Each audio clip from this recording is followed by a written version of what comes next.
नमस्कार। अभी हाल ही में तजिया जुलूस का धूम रहा है। उस तजिया जुलूस के बाद मधुबनी में एक दंगा में अजय यादव नाम के लड़के को पीट कर हत्या कर दी गई। उससे पहले एक यादव का दाहिना हाथ काट लिया गया मुसलमानों के द्वारा। सिवान में कुछ एक ही जाति के कई लोगों की हत्या कर दी जाती है। बिहार में कई व्यवसायियों की हत्या हो गई और बिहार में सुशासन की बात हो रही है। इस पर आप क्या कहें? पहले मैं आपके चैनल पर जितने भी हमारे जनता जनार्दन लोग देख रहे हो, मैं सभी को क्रांतिकारी सलाम आदाब और नमस्कार करता हूं। और रह गई बात, आपने बोले कि मधुबनी में एक अजय यादव जी का हाथ काट दिया गया। नहीं, उनकी मौत पीट के हत्या कर दिया गया।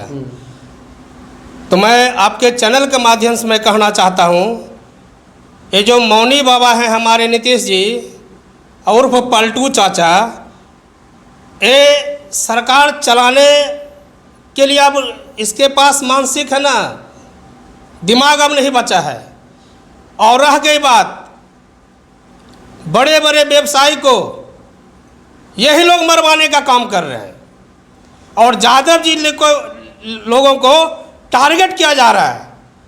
और जो समस्या का समाधान जो होना चाहिए, अभी देखिए हमारे ऊपर में है ना बंदरू चाचा, नीचे है लंगड़ू चाचा, वहाँ से फरमान जारी करता है नीतीश जी के ऊपर। एक बार तो फरमान जारी किया नोटबंदी का, अब फरमान जारी कर रहा है वोटबंदी का। शर्म से डूब मरो नीतीश जी और नरेंद्र मोदी जी। आप लोग भारत और बिहार को तबाही के चक्कर में झोंक दिए हैं। नीतीश जी भी 20 बरस के शासनकाल में अगर इनका नोटिफिकेशन देखा जाए तो 20 जिला में भी है फैक्ट्री लगाने का काम नहीं किया, सिर्फ लोगों को लड़ाने का नहीं जिम्मेदारी या जिम्मेवारी लिया हुआ है। तो मैं आपके चैनल के माध्यम से मैं नीतीश चाचा और सुशासन बाबू को कहना चाहता हूं, आप बड़ी ढोल बजा रहे थे कि जंगल राज। ये क्या हो रहा है नीतीश जी? आम आदमी का मर्डर हो रहा है, उद्योगपति का मर्डर हो रहा है, और बैठ के हाथ पर है ना हाथ धर के बैठे हुए हैं। आप जल्दी या तो जो अपराधी है उनको कड़ी से कड़ी सजा दीजिए, और नहीं तो अपना इस्तीफा पेपर है ना जनता के हैंड ओवर कर दीजिए कि हमसे अब शासन और सिंहासन नहीं चलने वाला है। कहते हैं ना, आजकल के लड़का हो, आजकल के लड़का जो पॉकेट में गन रखते हैं, पॉकेट में गन रखते हैं, हाथों में गन रखते हैं, देखने वाला प्रशासन होगा, ओ जलने वाले दुश्मन होगा। आजकल के लड़का हो, आजकल के नेता जो फिएट कार से चलते हैं, फिएट कार से चलते हैं, मारुति कार से चलते हैं, जितना नेताओं का भाषण होगा उतना ही महंगा राशन होगा। कुछ ही दिनों में पटना लंदन होगा, ओ जलने वाले दुश्मन होगा। नीतीश के राज में अपराधी खुलेआम गन तलवार बंदूक लेके आदमी को काट रहा है, मार रहा है, अत्याचार कर रहा है, मगर नीतीश जी आंख में काला पट्टी, आंख में काला चश्मा लगा कर बैठे हुए हैं। तो मैं सुशासन बाबू से इस चैनल के माध्यम से और एडीपी असली देशी पार्टी के तरफ से मैं कहना चाहता हूं, इन्हें जल्द से जल्द इस्तीफा देना चाहिए जनता के हाथों द्वारा। मैं इन्हीं चंदवानी के साथ मेरे भी रोशन, नमस्कार, सलाम। अभी कल एक सम्मेलन हुआ, सनातन सम्मेलन। उस सम्मेलन में कई महिलाओं के गले का चैन काट लिया गया, कई महिलाओं के साथ दुर्व्यवहार हुआ। क्या बिहार में जो सुशासन की सरकार है उसमें महिलाएं सुरक्षित हैं? फर्स्ट ऑफ़ ऑल मैं आपके चैनल से सबको नमस्कार करना चाहूँगी। मेरा नाम मेनका साहनी हुआ, मैं असली देसी पार्टी की प्रवक्ता हूँ। जो आपका क्वेश्चन है कि बिहार में महिलाएं सुरक्षित है या नहीं, तो इस पे मैं बोलना चाहूँगी कि किसी भी स्तर से महिलाएं सुरक्षित नहीं हैं। चाहे वो गले के चैन काटने का हो या फिर गला काटने का या फिर बलात्कार का मामला इतना गंभीर रूप से फैल रहा है और हर क्षेत्र में हो रहा है, चाहे वो ग्रामीण इलाका हो या फिर शहरी इलाका हो, कॉलेजेज हो या फिर कॉलेज के बाहर हो।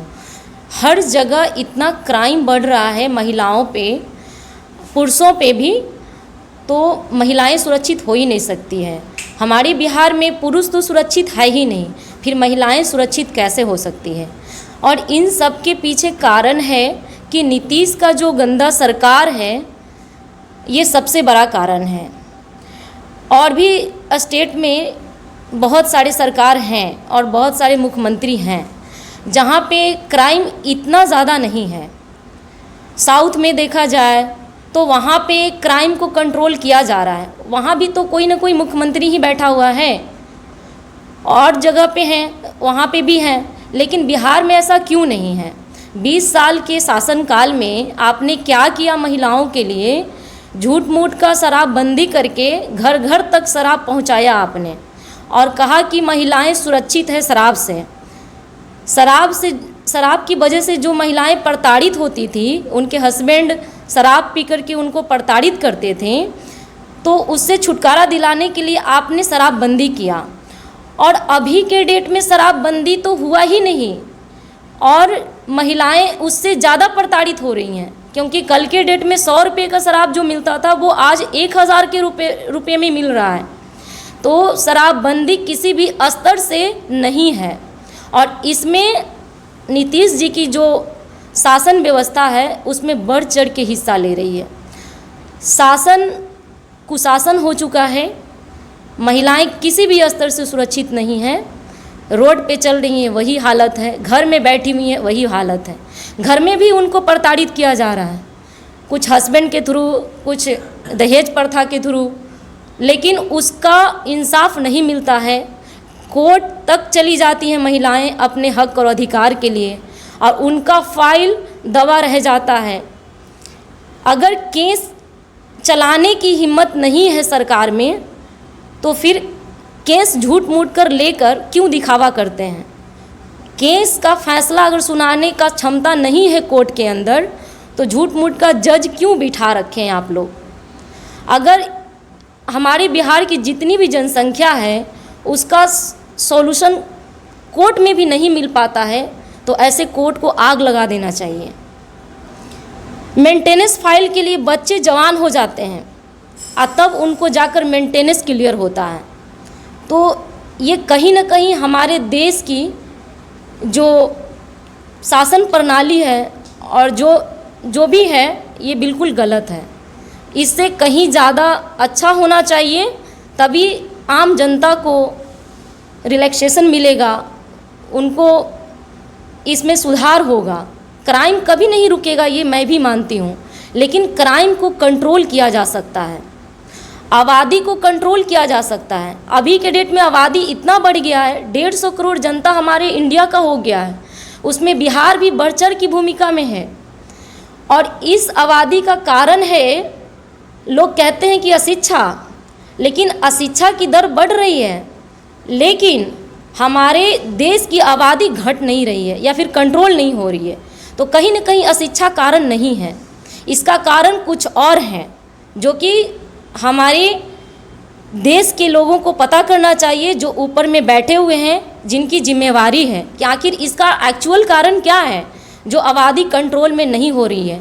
हिंदुओं को प्रताड़ित किया जा रहा है, हर स्तर पे प्रताड़ित किया जा रहा है, मर्डर कर दिया जा रहा है, लोग अपना दबदबा बना रहे हैं हिंदुओं के खिलाफ।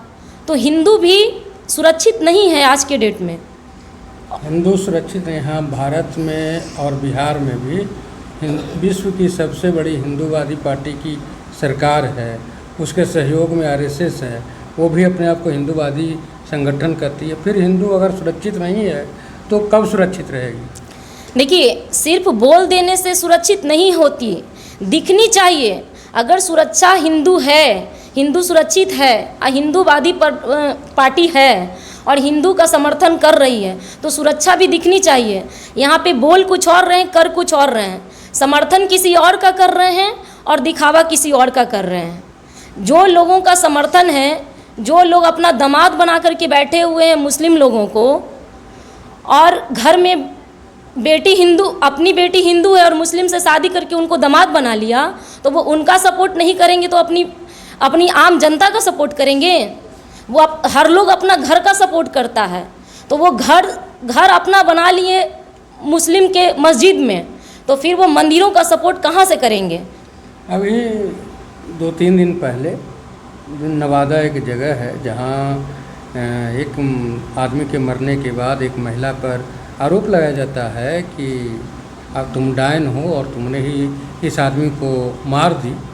इस तरह के आज लोग पढ़ रहे हैं, शिक्षा के अनुपात बढ़ रहे हैं, उसके बाद भी लोग आज डायन और अन्य चीज़ों पर विश्वास करते हैं। इस पर आप क्या कहेंगे? देखिए, इस तरह की चीज़ों पे अगर विश्वास कर रहे हैं लोग तो ये कहीं ना कहीं अशिक्षा का कारण है। लेकिन अशिक्षा के कारण होने के बाद भी अगर प्रशासन स्ट्रांग होती तो उस महिला को बचाया जा सकता था। प्रशासन का डर अगर लोगों में होता तो वो पहले उंगली उठाने से पहले वो सोचते और उस महिला को बचाते हैं। उस महिला पे वो जो जुल्म किए हैं वो जुल्म नहीं करते हैं।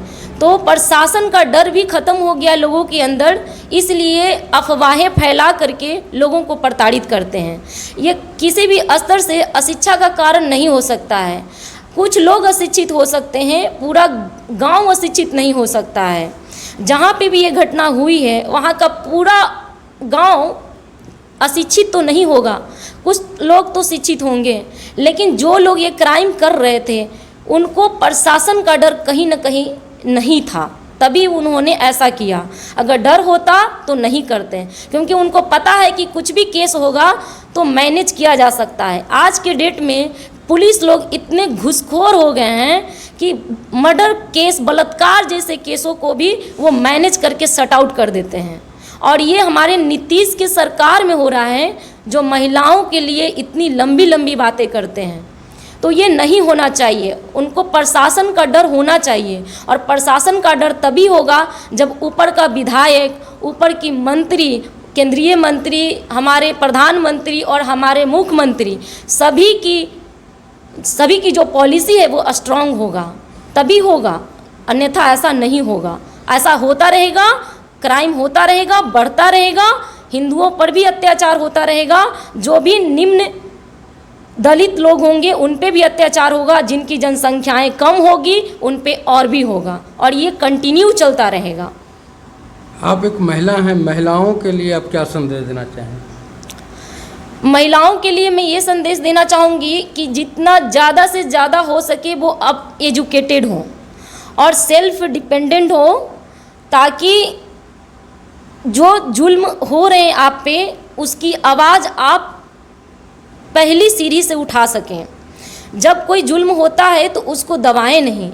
जब आपके पास शिक्षा होगी तो आप उस जुल्म को रोकेंगे नहीं, आप उस पे आवाज़ उठाएंगे, कोर्ट तक जाएंगे, सरकार से गुहार लगाएंगे, सोशल मीडिया से वायरल करेंगे चीज़ों को, तो आपकी आवाज़ दबेगी नहीं और कहीं ना कहीं जाकर इंसाफ मिलेगी।